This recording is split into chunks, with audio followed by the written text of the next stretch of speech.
So, Rebecca, why did you choose to write a children's book versus a different genre? Sure. I have a very specific message, and my audience is children. And what I have seen is that judgments really are formed at an early stage in a child's development.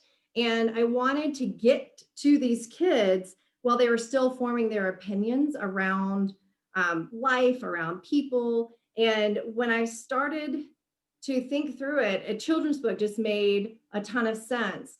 And what the hope with the book is that we're really impressing upon them that open minds will really keep them engaged, and they're going to be able to listen and learn from other people, and hopefully just broaden their world to a much more magical place than it is currently.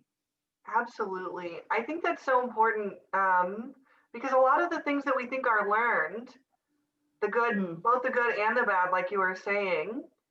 Right. Right. And I think the bonus with the children's book is that parents are sitting alongside them and reading the book with them. Mhm. So not only are we being able to target the children, but we're hoping that the parents are gleaning from the learnings as well. Definitely. And then you have those nice additions at the back of the book as well to help with that.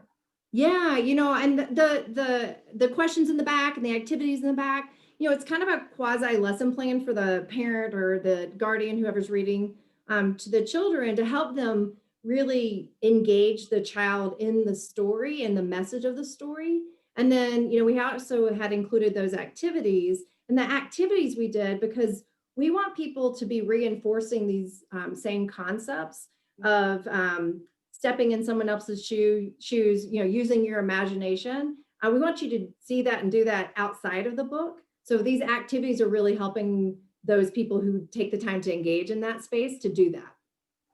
Definitely. And I think that's those little pieces at the back are definitely not something that could fit in with maybe a different type of genre.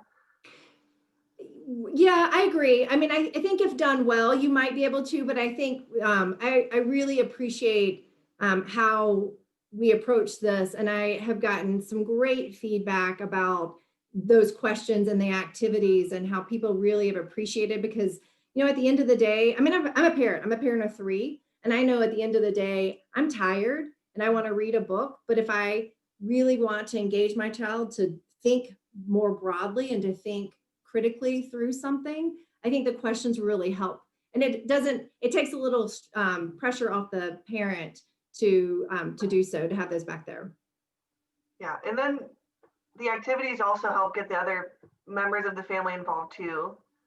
For So, sure. Yeah. I mean, we do the I Spy in the Clouds all the time. I mean, it's a ton of fun. And actually the art where the scribble art where you will draw a picture and then um, uh, we'll pass it off and the kids will kind of draw something. It's really incredible where I think something might go and where they take it. So it is